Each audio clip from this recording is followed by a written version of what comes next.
रहस्यमयी त्रिशूल जब शिवजी स्वयं प्रकट हुए महाराष्ट्र के गांव में। यह कहानी आज से लगभग 40-50 वर्ष पहले की है, न बहुत पुरानी न बहुत हाल की। महाराष्ट्र के सतारा जिले के एक छोटे से गांव भोंडले में घटी एक सच्ची और रहस्यमयी घटना जिसने पूरे गांव की किस्मत ही बदल दी। इस घटना को आज भी गांव के बुजुर्ग श्रद्धा से सुनाते हैं। यह कहानी शिव भक्ति, चमत्कार और रहस्य से भरी हुई है। भोंडले गांव में एक गरीब मगर सच्चा शिव भक्त था। उसका नाम था गोविंदा। पेशे से वह एक मामूली किसान था, मगर उसकी श्रद्धा भगवान शिव में अटल थी। रोज सुबह सुबह वह पास के पुराने टूटी हुई शिव मंदिर में जाकर पूजा करता, भजन गाता और घंटों समाधि में बैठा रहता। लोग उसे कभी कभी पागल भी कहते थे, क्योंकि वह न तो दुनिया की परवाह करता था, न किसी की बात का जवाब देता। उसके पास धन नहीं था, लेकिन उसकी आंखों में अजीब शांति और तेज था।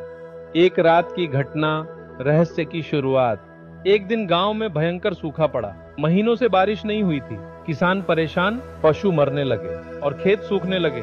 उसी समय गोविंदा रोज मंदिर जाकर शिवजी से प्रार्थना करता, हे भोलेनाथ, तू जल का देवता है, तुझे त्रिशूल उठाना ही होगा, गांव को बचा लो। एक रात गांव में अचानक बिजली गिरी, मगर न कहीं पेड़ जला न कोई नुकसान हुआ। अगली सुबह जब लोग मंदिर की ओर गए तो देखा कि मंदिर के सामने एक विशालकाय त्रिशूल गड़ा हुआ था। ऐसा त्रिशूल जिसे एक आम आदमी तो क्या 10 आदमी भी मिलकर नहीं हिला सकते थे। वह त्रिशूल जमीन के बीचों बीच गड़ा हुआ था, जैसे स्वयं भगवान ने उसे वहां स्थापित किया हो। गांव वाले डर और उत्सुकता में मंदिर की ओर भागे। किसी ने कहा, यह भगवान का त्रिशूल है। किसी ने कहा, जरूर कोई तपस्वी आया होगा रात में। पर गोविंदा बस मुस्कुरा रहा था। वह बोला, ये शिव का संदेश है, त्रिशूल आया है, अब संकट कटेगा। गांव के बुजुर्गों ने मंदिर में विशेष पूजा का आयोजन किया। उसी रात बारिश की पहली बूंदें गिरनी शुरू हुई। फिर क्या था, जोरदार बारिश हुई और खेत हरियाले हो गए। सबने गोविंदा को धन्यवाद दिया, मगर वह सिर्फ बोला, मैंने नहीं किया, शिव ने सुना है। पर बात यहीं खत्म नहीं हुई। उस त्रिशूल के पास से कुछ अजीब घटनाएं होने लगीं। जब भी कोई बीमार व्यक्ति सच्चे मन से वहां जाकर प्रार्थना करता, वह धीरे धीरे ठीक होने लगता। एक महिला जिसे डॉक्टरों ने कैंसर बताया था, वहां बैठकर 21 दिन तक जल अर्पण करती रही और फिर उसकी रिपोर्ट्स नॉर्मल आई। यह खबर धीरे धीरे दूर दूर तक फैल गई।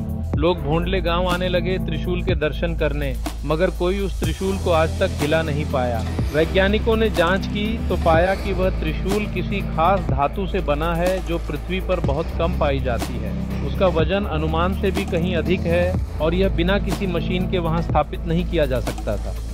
कुछ वर्षों बाद गोविंदा एक दिन मंदिर में बैठा ध्यान कर रहा था और फिर कभी नहीं लौटा।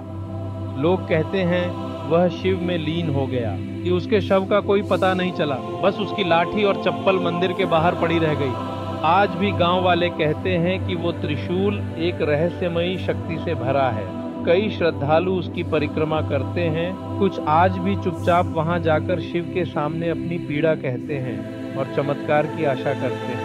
भोंडले गांव की यह सच्ची घटना आज भी महाराष्ट्र के रहस्यमयी चमत्कारों में मानी जाती है। त्रिशूल आज भी मंदिर के सामने मौजूद है और गोविंदा की तस्वीर मंदिर की दीवार पर टंगी है, एक सच्चे शिव भक्त के रूप में। शिव केवल कैलाश पर ही नहीं, अपने भक्तों के बीच भी प्रकट होते हैं। जब भक्ति सच्ची हो, हृदय पवित्र हो और आह्वान निष्कपट हो।